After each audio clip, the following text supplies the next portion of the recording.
Olá, queridos, graça e paz. Quero compartilhar uma palavra ao teu coração no dia de hoje, que se encontra no livro de Juízes, capítulo 7, versículo 6. Olha o que a palavra do Senhor nos diz.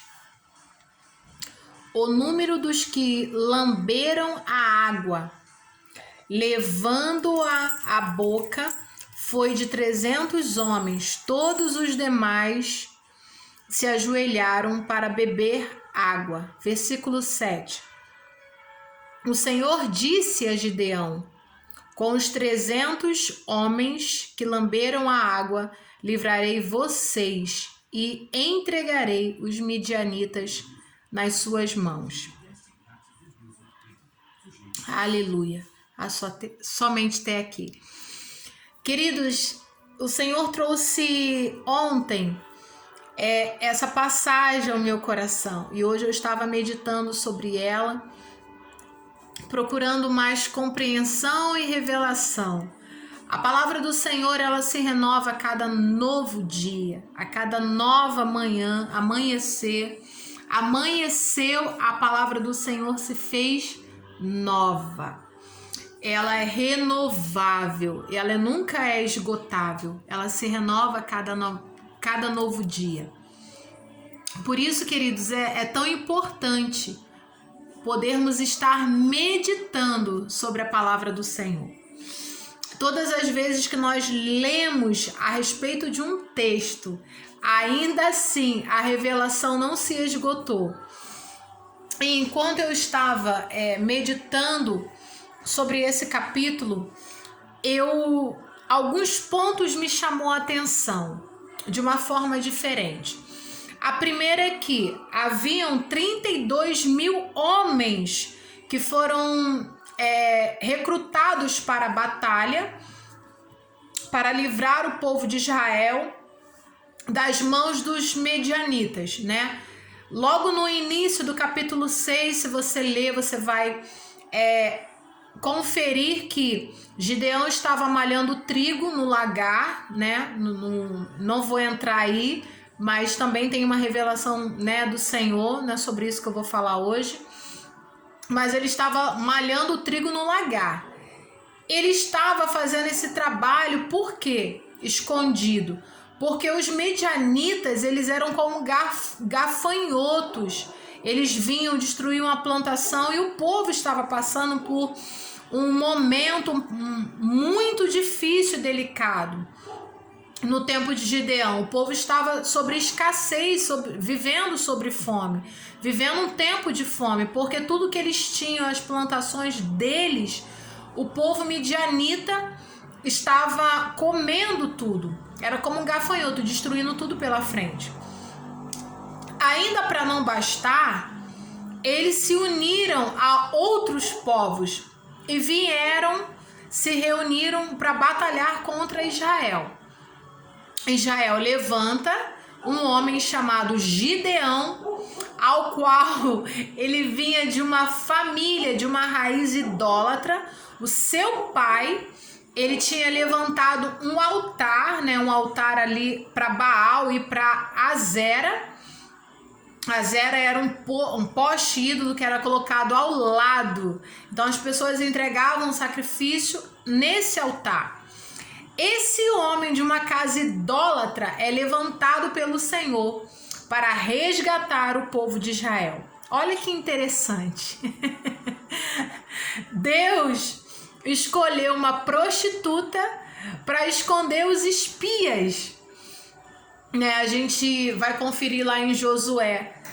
Deus, muitas vezes, a própria palavra dele diz que ele vai confundir os sábios, levantando aqueles que ninguém dá nada por eles.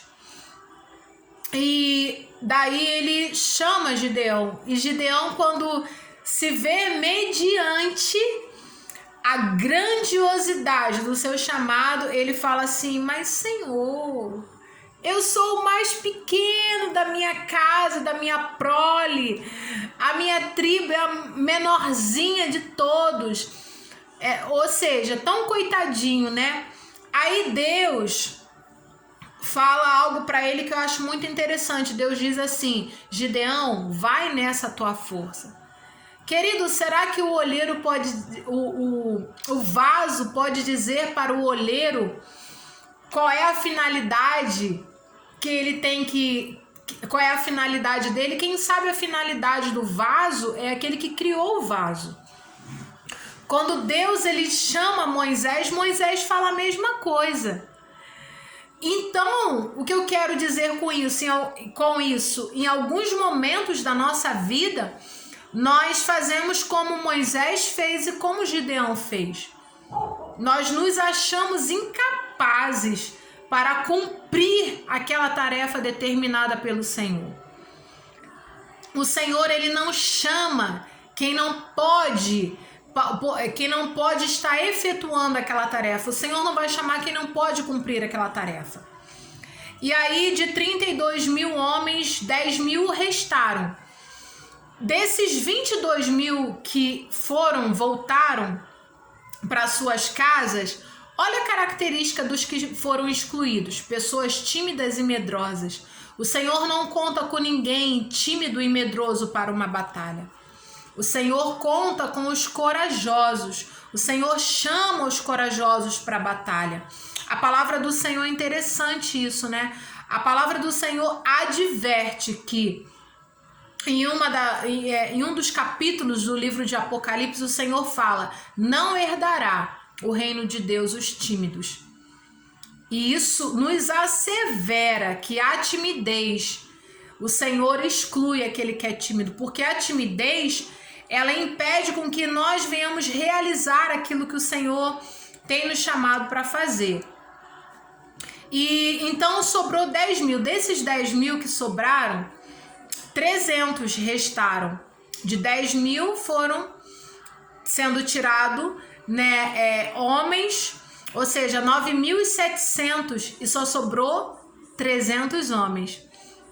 Desses 300 homens, foram escolhidos aqueles que beberam a água trazendo até a boca. Queridos, e o Senhor ontem ele trouxe isso ao meu coração. Ele falou que nós temos que ter cuidado a forma que nós bebemos a água, a forma que nós experimentamos a água. Sabe, queridos, que em uma jornada, né, um lugar onde a gente de repente não tem acesso à água, um líquido para beber, e a gente chega em um determinado local onde tem fontes de água e a gente se lança naquela água. E aí onde está o perigo? A gente precisa ter cuidado, porque existe uma medida certa para beber a água. E essa água ela tem que vir passar por nossas mãos até vir à nossa boca. Nós não podemos nos lançar diretamente em alguns determinados lugares que nós bebemos da água, porque se a fonte for contaminada, todo o teu corpo vai ser contaminado.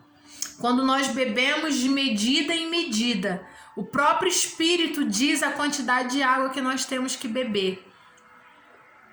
Interessante que quando em 1 Reis capítulo 13, falado sobre o profeta novo e o profeta velho. Foi levantado um profeta, foi trazido de Betel um profeta para profetizar contra o altar. O altar estava contaminado. Também não vou entrar aí. Em outro momento, se o Senhor me autorizar, eu falo sobre essa mensagem.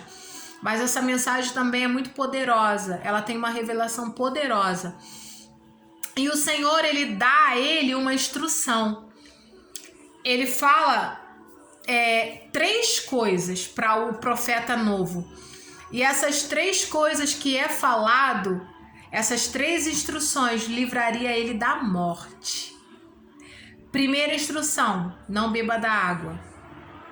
Segunda instrução: não coma do pão. Terceira instrução: não volte pelo mesmo caminho que você foi. Essas 3 instruções eram de suma importância para a vida do profeta novo. Aquele profeta não tinha experiência, mas ele tinha instrução que livraria ele da morte. Mas acabou que ele se deixou enganar por uma mensagem de um profeta velho, de um profeta experiente. E o Senhor falava isso comigo, que nós devemos ter cuidado com a água que nós bebemos. Queridos, não é todo o lugar que nós devemos parar e nos lançar às águas, mas há fontes que elas são limpas, que sim, nós podemos até mergulhar, que podemos nos lançar, assim como o profeta fez. Teve uma hora que ele foi entrando de medida em medida, ele foi descendo, mas à medida que ele descia, ele subia em Deus. Então nós temos que ter cuidado com isso. Há águas que nós vamos mergulhar, mas há águas que nós vamos apenas com as nossas próprias mãos e o Espírito nos dando discernimento à quantidade de água que nós precisamos beber daquele local. Que você possa ficar com essa palavra, queridos. Que as instruções que o Senhor te der, a instrução que o Senhor trouxe ao nosso coração, lembre que essas instruções que Ele trouxer dependem da nossa própria vida. É para nos livrar da morte. E que você possa ser abençoado com a prática da palavra. Graça e paz, queridos.